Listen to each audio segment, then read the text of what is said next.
ఎందుకంటే నేను చంద్రబాబును అడగకూడని ప్రశ్న అడిగా. అడగకూడని ప్రశ్న చంద్రబాబు నాయుడు గారిని అడిగా. అదేమిటో తెలుసా? బాబు బాబు బాబు బాబు చెరువులో కొంగ మాదిరిగా చేపలను తినేందుకు ఎదురు చూస్తూ ఇంకో పక్క జపం చేస్తా ఉన్నట్టుగా నటిస్తావెందుకయ్యా కొంగ కొంగ జపాలు చేస్తూ అని అడిగా. ఇలా అడగడం తప్ప? అడగడం తప్పవా? అడగడం తప్ప తమ్ముడు?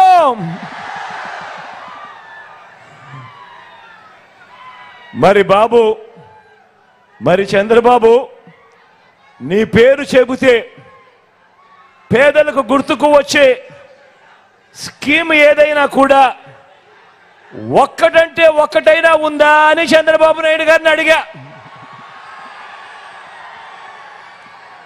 నీ పేరు చెబితే పేదలకు గుర్తుకొచ్చే ఒక్కటంటే ఒక్క మంచైనా ఉందా అని చంద్రబాబు నాయుడు గారిని అడిగా.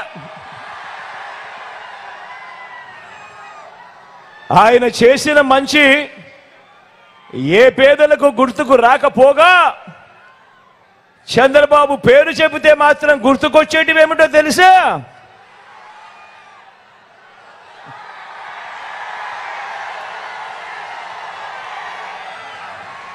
వెన్నుపోట్లు, మోసం, దగ, అబద్ధాలు, కుట్రలు, ఇవి మాత్రం చంద్రబాబు పేరు చెబితే ఎవరికైనా కూడా గుర్తుకొచ్చేటివి.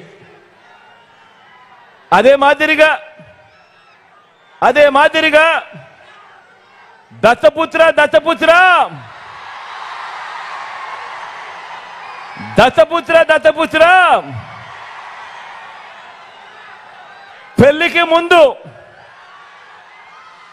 పెళ్లికి ముందు పవిత్రమైన హామీలిచ్చి పిల్లలను పుట్టించి పెళ్లి కాగానే 4 ఏళ్లకు ఒకసారి 5 ఏళ్లకు ఒకసారి కార్లు మార్చేసినట్టుగా భార్యలను వదిలేసి ఇప్పుడు నియోజకవర్గాల్ని కూడా అలవోకగా వదిలేస్తా ఉన్నావు.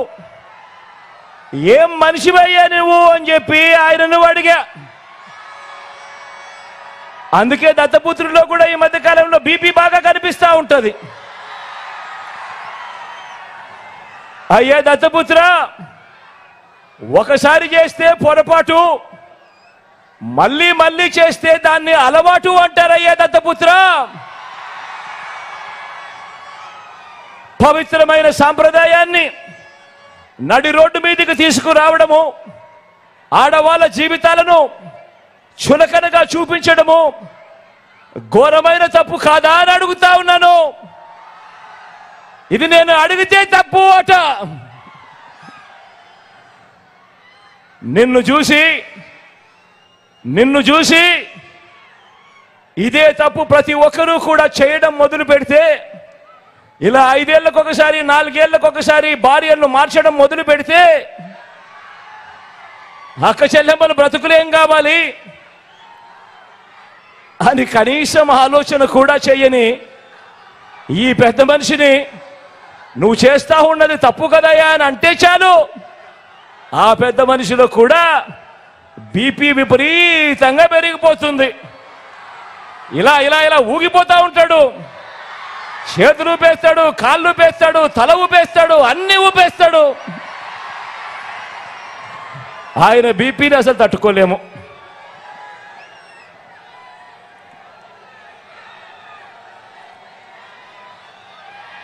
ఇలా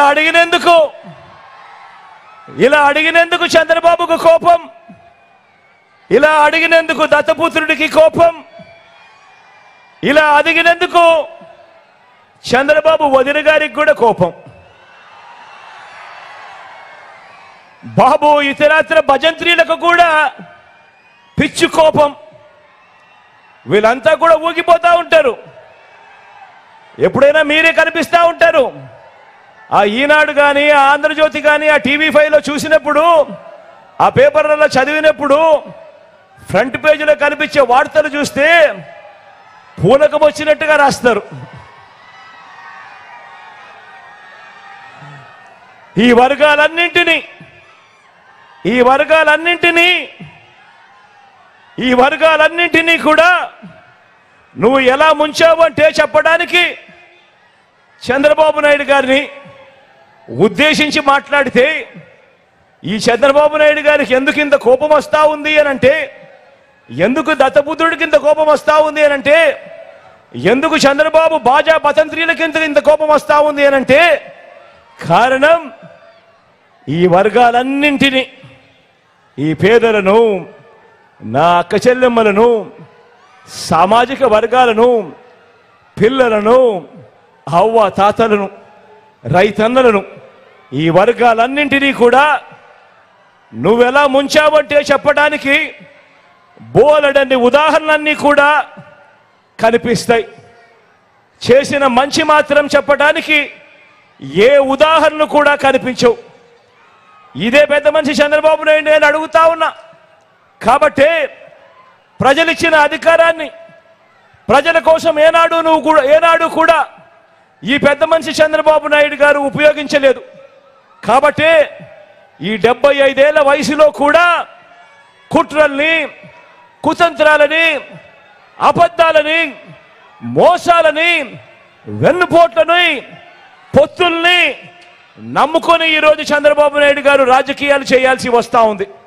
కారణం 14 ఏళ్ళు ముఖ్యమంత్రిగా ఉన్నా కూడా ఆయన పేరు చెబితే ఏ పేదవాడికి కూడా ఆయన చేసిన మంచి ఒక్కటంటే ఒక్కటి కూడా గుర్తుకు రాదు. కాబట్టి ఈ పెద్ద మనిషి చంద్రబాబు నాయుడు గారు తన బ్రతుకంతా కూడా, తన జీవితం అంతా కూడా ఈ మాదిరిగా మోసాలు, అబద్ధాలు, కుట్రలు, వెన్నుపోట్లతో, పొత్తులతో రాజకీయాలు చేస్తా ఉన్నాడు.